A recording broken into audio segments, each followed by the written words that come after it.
Okay, can everyone hear me? Great. Let's start with a question. After all, I'm a professor. We like to ask questions in the classroom. Raise your hand if you've ever seen a healthcare professional. Any kind of doctor, nurse, psychologist, okay? All right, thank you. So not surprisingly, almost everyone, right, at some point in their life has seen a healthcare professional. But the story plays out pretty much the same. You wake up one day, you're not feeling quite right. You start to feel like something's wrong. You might feel a little different than your typical self. So what do? Do we call the doctor? Not right away. We tend to ignore those symptoms. And we hope they're going to go away, right? And we feel better the next day. But what if it doesn't? And what if it gets worse? That's when we pick up the phone and we make that call to the doctor's office. And if it's really serious, we might have to go to urgent care or even the emergency room. When we get there, we're asked some of the same types of questions, right? Hi, what brings you in here today? Or can you tell me what's wrong? So we start to describe what's going on in our life situation. We start with the symptoms. Maybe we say something like, I'm having a lot of headaches these days. Or gosh, my stomach is really feeling bad. Or I have a lot of pain that shoots down my lower legs. But we also describe what's going on in terms of our functioning. We might say something like, those headaches makes it really difficult to focus when I'm trying to study in the classroom or when I'm trying to complete a task at work. And that stomach pain, boy, it just keeps me up at night. I can't get a good night's rest. Remember I mentioned about that leg pain? Well, maybe we can't walk up and down the stairs anymore because of it.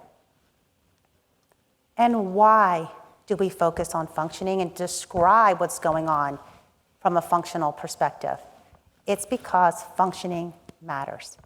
It's because it's important to us, more than diagnosis. How a health condition, a mental health condition, a behavioral condition affects our daily life and our daily function is relevant to us. But unfortunately, our healthcare system is not developed to focus on functioning. Instead, it focuses on diagnosis. So let's go back to that doctor's office. The job of the healthcare professional is to diagnose you. So they take all that information you just conveyed to them, along with what might be in your chart, your electronic health record, any labs or other tests they might have performed, and they use their clinical training and judgment to make a diagnosis. But this is problematic, right? Because sometimes a diagnosis can't be made. And something that you might not know, because it happens behind the scenes, is that there is a unique code for every health condition, illness, injury, disease, disorder. It's called an ICD code. The ICD stands for the International Classification of Diseases. It's a health classification that was developed and it's maintained by the World Health Organization. However, the ICD code has a lot of problems because it only tells us so much. And if we go back to what I had said in the beginning, we have a tendency to focus on functioning, which the ICD doesn't capture. So we need a better system. And think about it. What if we got it backwards? What if, rather than diagnosis, we should be focusing on functioning? This is what I'm here to talk about today. And I'm going to start with a story. Oh, sorry. Before I do that story, I'm going to tell you a different story. It's a story about a college student, maybe there's a few in the room today, named Tricia. And actually, I'm Tricia. This story is about me. I have a health condition, a heart condition, called SVT. Not sure if anybody in the room knows what that stands for. but it's an acronym that stands for supraventricular tachycardia. And what this does, it causes misfirings with my heart. As a result, my heart speeds up really quickly, and when it speeds up that quickly, it gets off sync, and I don't have a normal rhythm. So to give you a perspective, the normal resting heart rate is 60 to 100 beats per minute. Do you know what mine is typically? 150 to 220. Yeah, pretty high. And in some cases, it gets even higher. And that's not all. Sometimes I have chest pain, shortness of breath, dizziness. And in my second year of college, the symptoms got really bad, and I had my worst episodes ever. To the point I was passing out on the tennis courts. Fortunately, my cardiologist at the time prescribed some new medications that worked.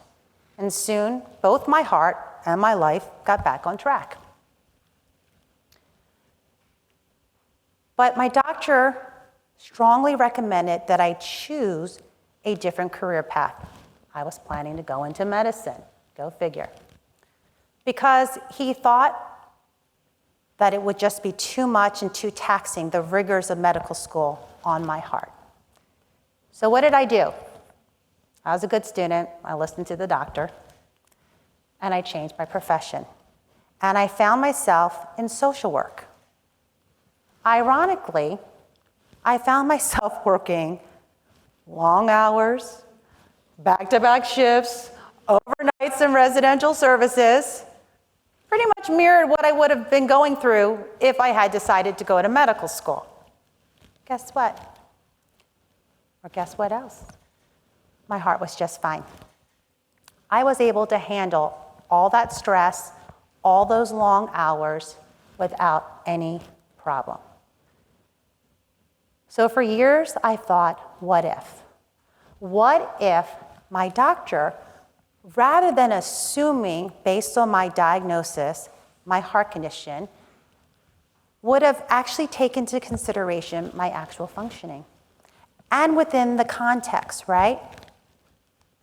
What if my life might have been different and my decision to switch careers may have been different too? Now, before I go on, I just want to make a note that I'm very happy that I'm in social work. It is a profession that I have found to contribute to a lot of healthcare and mental health care needs. My story is not unusual. There are many others out there that are comparable to mine that can prove the case of why we need to shift our focus in healthcare to a functioning-based system. One thing I would say is that we need to start listening to people, right? We need to start, or we need to stop telling people what they can't do and start telling people and understanding what they can. So now I want to tell you another story, and this one, here we go, has the visual, okay? Meet Yoko. She's an 80-year-old grandmother. She likes to read. She has 9 grandchildren. I should know this. This is my mother. She does like to read. She does yoga with friends, and she enjoys traveling. I think this was when we took her to our birthday trip in Copenhagen not too long ago. For purposes of tonight, I've assigned her a health condition, severe asthma. Here we go. And in the ICD system that I mentioned, there's a unique code for severe asthma. It's J45.5, okay? But it doesn't tell us a lot, does it? All it tells us is that Yoko has been diagnosed with severe asthma. Now I want you to meet Jack. And in case you're wondering, yes, this is my son, and I did get permission to use the photo. He's a 10-year-old kid. This was a picture from a while ago because he's actually 17 right now. He likes to play video games, and he's pretty active. He enjoys sports like running, swimming, and basketball. And guess what? I've assigned Jack the same health condition, severe asthma, and he has the same ICD code. Because in the ICD system, there's only one unique code for each health condition. So if 2 or more people have the same health condition, you have the same ICD code, J45.5. Now, just for clarification, I want to explain that the 10 means it's the 10th edition, if you will, of the ICD classification system.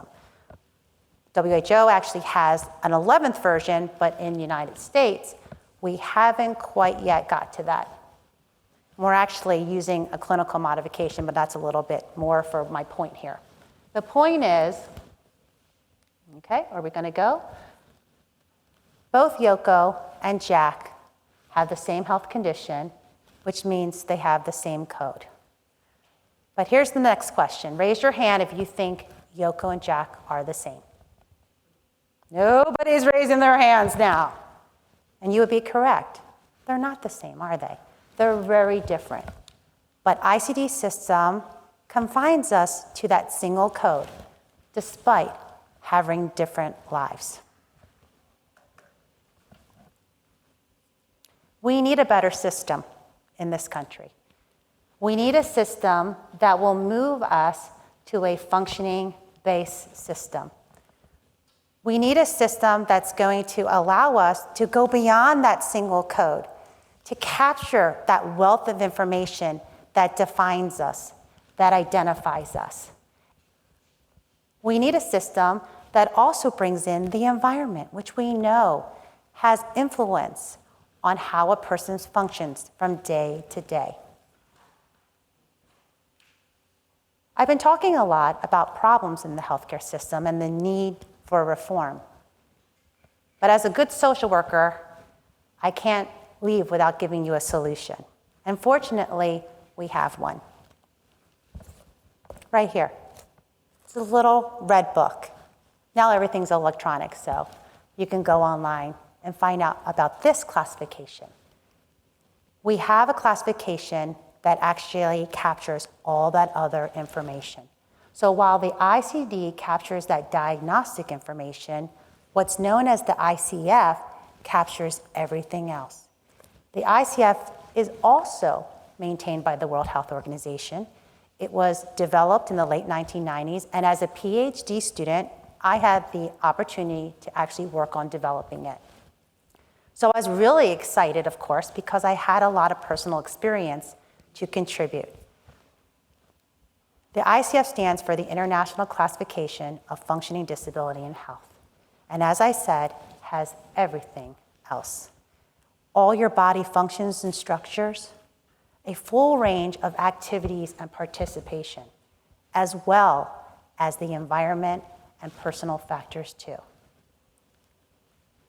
We need to transform healthcare in this country.